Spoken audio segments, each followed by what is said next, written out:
Good morning all of you.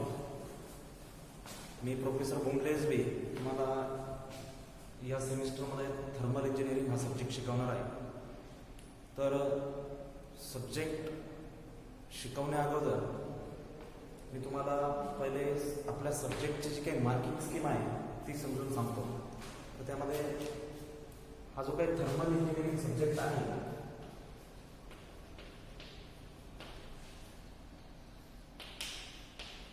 Thermal engineering हा subject प्रथमतः का शिकायचा आपल्याला हे खूप महत्त्वाचं आहे. तर या सब्जेक्टमध्ये आपल्याला टोटल जो काही थर्मल मीन्स हीट और टेम्परेचर, बऱ्याच जणांनी ऐकलेलं असेल. थर्मोमीटर हा शब्द बऱ्याच जणांच्या कानाखालून किंवा कानावरती पडलेला असेल. तर थर्मल म्हणजे काय, थोडक्यात त्या ठिकाणी टेम्परेचर किंवा टेम्परेचरला दुसरं काय म्हणू शकतो आपण या ठिकाणी हीट. तर या हीट बद्दल आपल्याला सब्जेक्टमध्ये शिकायचं आहे. तर हा जो काही सब्जेक्ट आहे आपला तो तुम्हाला थेरी एक्झामसाठी असणार आहे 70 मार्क्ससाठी. 70 मार्क्स. तर या 70 मार्क्समध्ये तुम्हाला मिनिमम 28 मार्क्स हे मिळवावेच लागतात. मिनिमम 28 मार्क्स हे कंपल्सरी आहे. म्हणजे 70 पैकी तुम्हाला या ठिकाणी 28 मार्क्स हे पाडायचे. ठीक आहे. त्यानंतर नेक्स्ट आहे प्रोग्रेसिव्ह असेसमेंट. त्याला म्हणतो आपण पीए, प्रोग्रेसिव्ह असेसमेंट. तर प्रोग्रेसिव्ह असेसमेंटसाठी असणार आहे तुम्हाला 30 मार्क्स. तर या 30 मार्क्स मध्ये काय कन्सिडर होणार आहे, तुमचं जे काही सेमिस्टरमध्ये तुमच्या जे काही इंटरनल एक्झाम होणार आहे, internal exam in the sense तुमचे जे काही युनिट टेस्ट होणार आहे, तर युनिट टेस्ट 2 युनिट टेस्ट होते तुम्हाला. या सेमिस्टरमध्ये किती युनिट टेस्ट होती तुमच्या या सब्जेक्टवरती? 2 युनिट टेस्ट. तर त्या 2 युनिट टेस्ट असतील तुमच्या टोटल 20 मार्काची एक युनिट टेस्ट, म्हणजे टोटल 40 मार्काची. ठीक आहे. 40 मार्काचं काय असणार आहे तुम्हाला युनिट टेस्ट असणार आहे. Unit test. तर या दोन्ही युनिट टेस्टचं या ठिकाणी ऍव्हरेज काढणार आहोत आपण. ठीक आहे. तर या 40 मार्काचा ऍव्हरेज प्लस 10 मार्क्स असतील तुमचे मायक्रो प्रोजेक्ट किंवा मिनी प्रोजेक्टसाठी. मिनी प्रोजेक्ट होता. तर मिनी प्रोजेक्ट जो असणार आहे तुमचा टॉपिक तुम्हाला रेग्युलर मध्ये कुठल्या टॉपिकवरती प्रोजेक्ट बनवायचा आहे हे आपण डिस्कस करून त्यानंतर ते फायनल करून तुम्हाला ती प्रोसेस करणार. तर तो प्रोजेक्ट असेल तुम्हाला 10 मार्क्स आहे. तर असं 30 मार्काचा ऍव्हरेज तुम्हाला या ठिकाणी असणार. तर त्या 30 मार्कापैकी तुम्हाला या ठिकाणी किती मार्क्स मिळवायचे? मिनिमम 10 मार्क्स मिळवायचे. किंवा जे काही असतील ते टोटल 100 पैकी 40 मार्क पाहिजे. 70 हे 30 असे 40 मार्क तुम्हाला या ठिकाणी मिळवायचे. पण थेअरीमध्ये तुम्हाला 70 पैकी 28 मार्क हे कंपल्सरी आहे. त्यानंतर आहे दुसरं end semester exam. End semester exam ती असणार आहे तुमची 25 मार्क्स. एंड सेमिस्टर एक्झाम ती 25 मार्क्स. एंड सेमिस्टर एक्झाम मध्ये तुम्हाला या ठिकाणी तुमचं जे काही मॅन्युअल कम्प्लिशन असेल त्यासाठी तुम्हाला ते 25 मार्क्स. मॅन्युअल म्हणजे जे काही प्रॅक्टिकल्स होणार आहेत आपले, त्यावर तुम्हाला एक मॅन्युअल कम्प्लीट करायचं असेल ते असणार तुमचं 25 मार्कांचं. आणि त्यानंतर लास्ट आहे प्रॅक्टिकल. त्याला सुद्धा आपण पीए म्हणतो, प्रॅक्टिकल असेसमेंट म्हणता येईल त्याला. PA means practical. तर प्रॅक्टिकल साठी तुम्हाला 25 मार्क्स असणार. ठीक आहे. तर तुम्हाला जे काही सेमिस्टरमध्ये या सब्जेक्टवरती जेवढे प्रॅक्टिकल शिकवले जातील त्यापैकी तुम्हाला 1-2 प्रॅक्टिकल वरती त्या ठिकाणी लास्टला एक्झाम घेतली जाईल. तर ती तुम्हाला त्या ठिकाणी प्रॅक्टिकल परफॉर्म करून ते 25 मार्क्स तुम्हाला घ्यायचे. तर असा टोटल सब्जेक्ट आहे तुमचा 150 मार्क्स. थर्मल इंजिनिअरिंग हा जो काही सब्जेक्ट आहे तो असणार आहे आपला 150 मार्क्सचा. तर पहिला आपलं टार्गेट ठेवायचं की तुम्हाला मिनिमम 70 पैकी 28 मार्क या ठिकाणी मिळालेच पाहिजे. ही झाली तुमची मार्किंग स्कीम. तर आपण सुरुवात करूया की थर्मल इंजिनिअरिंग सब्जेक्ट मध्ये आपण या ठिकाणी काय स्टडी करणार. तर टोटल 6 युनिट या ठिकाणी तुम्हाला शिकायचे आहे. त्यामध्ये पहिलं युनिट असणार आहे fundamental of thermodynamics. Fundamental of thermodynamics. Second unit असणार आहे ideal gases and ideal gas processes. Ideal gas processes. Third unit बघणार आहोत आपण या ठिकाणी steam and steam boiler. Steam and steam boiler. Fourth unit असणार आहे तुमचं steam turbine. Steam turbine. Fifth unit आहे तुमचं steam कंडेन्सर्स. Steam कंडेन्सर्स. and last unit heat transfer and heat exchanger. Heat transfer and heat exchanger. सुरुवातीला सांगितलं तुम्हाला की आपला सब्जेक्टचं नाव आहे थर्मल इंजिनिअरिंग. थर्मल मध्ये काय बघणार आहे आपण टोटल हीट रिलेटेड स्टडी करणार आहे. हीट किंवा टेम्परेचर मध्ये. तर हेच तुम्हाला पहिल्या युनिट पासून 6व्या युनिट पर्यंत हीट रिलेटेड स्टडीज या ठिकाणी करायचं आहे. तर जास्त वेळ न घेता आपण आपल्या पहिल्या युनिटकडे वळूया. Fundamental of thermodynamics. पहिल्या युनिटला सुरुवात करण्या अगोदर आपल्याला काही बेसिक गोष्टी आहेत त्या क्लिअर पाहिजे. ठीक आहे. तर बेसिक गोष्टीमध्ये तर सुरुवात करताना आपल्याला युनिटचं नाव आहे आपल्या फंडामेंटल ऑफ थर्मोडायनामिक्स. तर पहिली गोष्ट आहे आपली थर्मोडायनामिक्स. तर आपल्याला थर्मोडायनामिक्स म्हणजे काय ते अगोदर माहिती पाहिजे. थर्मोडायनामिक्स हा झाला तुमचा पहिला concept. What is mean bye thermodynamics. तर थर्मोडायनामिक्स काय असेल? It is the branch of science. Thermodynamics is a branch of science which deals with the study of heat transfer and its effects on properties of substance. Its effects on properties of substance. मग त्या properties कुठल्या असतील? तुमच्या physical properties असतील किंवा chemical properties असतील.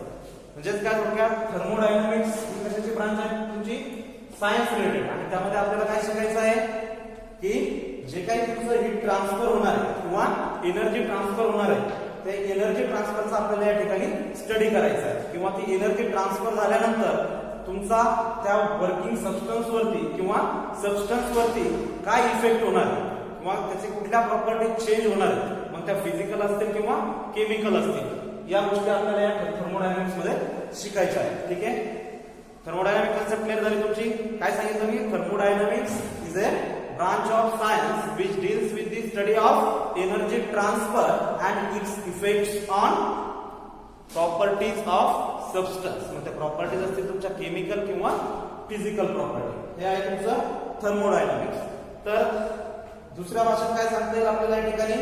Amount of heat transfer taking place while arriving at one state from another is the main concern of thermodynamics. म्हणजे काय थोडक्यात थर्मोडायनामिक कशाची कन्सर्न असणार आहे किंवा कशाची संलग्न असणार आहे? तुमच्या एनर्जी किंवा heat transfer from one place to another place और one state to another state. ठीक आहे. हे झालं तुमचं थर्मोडायनामिक्स. लक्षात आलं तुमच्या थर्मोडायनामिक्स मध्ये आपल्याला काय शिकायचं या ठिकाणी? एनर्जी ट्रान्सफर कशी होते तुमची from one state to another state आणि ती होत असताना तुमच्या सबस्टन्स मध्ये त्या ठिकाणी कुठल्या प्रॉपर्टीज चेंज होणार. ठीक आहे. हे आपल्याला या ठिकाणी थर्मोडायनामिक्स मध्ये शिकायचं आहे. तर मी सांगितलं थर्मोडायनामिक्स मध्ये आलं तुमचं सबस्टन्स वर. ठीक आहे. सबस्टन्स जे काही आपल्याला एनर्जी ट्रान्सफर होणार आहे ते तुमच्या सबस्टन्स मध्ये होणार आहे किंवा एका सबस्टन्स कडून दुसऱ्या सबस्टन्स कडे किंवा त्या सबस्टन्स मध्ये one point two another point. ठीक आहे. तर तुम्हाला प्रथमतः सबस्टन्स म्हणजे काय हे माहित पाहिजे. तर सबस्टन्स ही कन्सेप्ट बघण्या अगोदर सबस्टन्स हे दोन टाइपचे असतात. ठीक आहे. पहिला असतं pure substance and working substance. Another is working substance. पहिला आहे pure substance and another is working substance.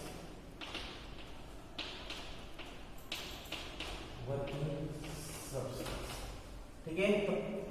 प्रथम आपण बघूया त्या ठिकाणी what is mean by pure substance.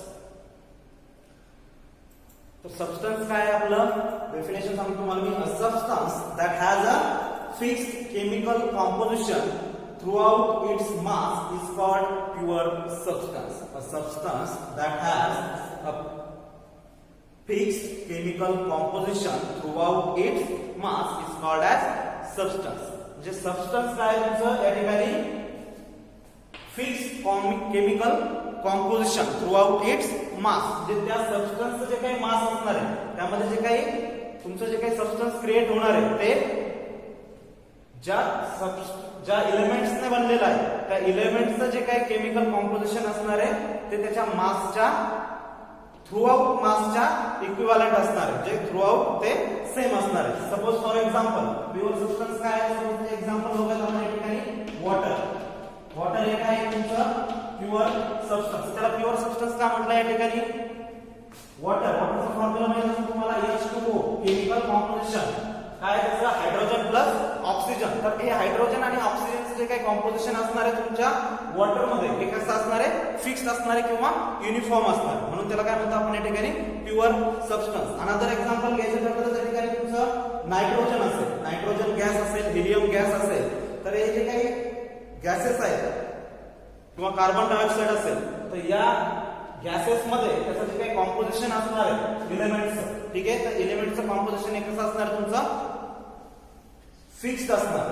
Fixed chemical composition म्हणून त्याला आपण म्हणतो या ठिकाणी प्युअर सबस्टन्स. म्हणजे ते थोडक्यात काय होणार आहे चेंज होणार नाही. ठीक आहे. त्या एलिमेंटचं जे काही मिक्सचर असेल त्या ठिकाणी तुमचं चेंज होणार नाही. त्याला आपण म्हणतो प्युअर सबस्टन्स. सेकंड आहे तुमचं वर्किंग सबस्टन्स. सेकंड आहे वर्किंग सबस्टन्स. प्युअर सबस्टन्स मध्ये आपण अजून एक एक्झाम्पल सांगू शकतो तुमचं. त्यांच्या डोक्यात येईल की प्युअर सबस्टन्स म्हणजे काय थोडक्यात फिक्स एलिमेंटचं त्या ठिकाणी ते कॉम्पोजिशन असतं. तर इथे आला हायड्रोजन आणि ऑक्सिजन हे दोनच असतील का. तर असं नाहीये. व्हेरियस एलिमेंट्सचं सुद्धा ते मिक्सचर असू शकतं. प्युअर सबस्टन्स म्हणजे काय व्हेरियस एलिमेंट्स सुद्धा ते मिक्सचर असू शकतं. थोडक्यात या ठिकाणी एक्झाम्पल घेऊयात आपण एअर. तर एअर जी आहे तुमच्या व्हेरियस गॅसेसने बनलेली असते. ठीक आहे. एअर मध्ये व्हेरियस गॅस त्या ठिकाणी मिक्सचर असते. पण त्याचं जे काही केमिकल कॉम्पोजिशन असेल तर त्या ठिकाणी थ्रूआउट इट्स मास काय असतं फिक्स्ड असतं. थ्रूआउट इट्स मास फिक्स्ड असतं. म्हणून आपण एअर सुद्धा काय कन्सिडर करतो त्या ठिकाणी as a pure substance. Second आहे तुमचं वर्किंग सबस्टन्स. सेकंड आहे वर्किंग सबस्टन्स. आता वर्किंग सबस्टन्स म्हणजे काय येणार थोडक्यात असं सबस्टन्स का ते आपल्याला या ठिकाणी वर्किंग कंडिशनला आपण त्याचा स्टडी करणार. ठीक आहे. वर्किंग कंडिशनला म्हणजे थोडक्यात प्रोसेस मध्ये त्याचा आपण स्टडी करणार. A substance which is capable of absorbing or rejecting heat during the process is called as working substance. असं सबस्टन्स की ज्याची काय असणार आहे कॅपॅबिलिटी कसली कॅपॅबिलिटी असणार आहे ती हीट ट्रान्सफर करण्याची किंवा हीट ऍब्सॉर्ब करण्याची. हीट ट्रान्सफर किंवा हीट ऍब्सॉर्ब करण्याची जी काही कॅपॅबिलिटी असेल त्या सबस्टन्स मध्ये त्याला आपण काय म्हणतो वर्किंग सबस्टन्स. फॉर एक्झाम्पल तुमचा अमोनिया गॅस आहे.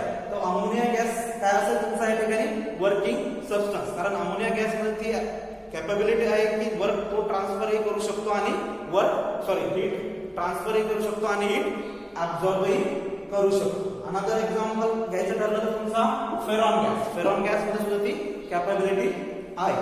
आले लक्षात. त्याचे एक्झाम्पल काय सांगता येतील मग आपल्याला फेरॉन गॅस और अमोनिया गॅस. ठीक आहे. लक्षात आलं सगळ्यांच्या. सबस्टन्स काय आहे सबस्टन्स मध्ये प्युअर सबस्टन्स काय आहे आणि वर्किंग सबस्टन्स काय आहे त्या तुमच्या बेसिक कन्सेप्ट काय आहे तुम्हाला लक्षात आल्या पाहिजे. ठीक आहे. त्यानंतर अनदर कन्सेप्ट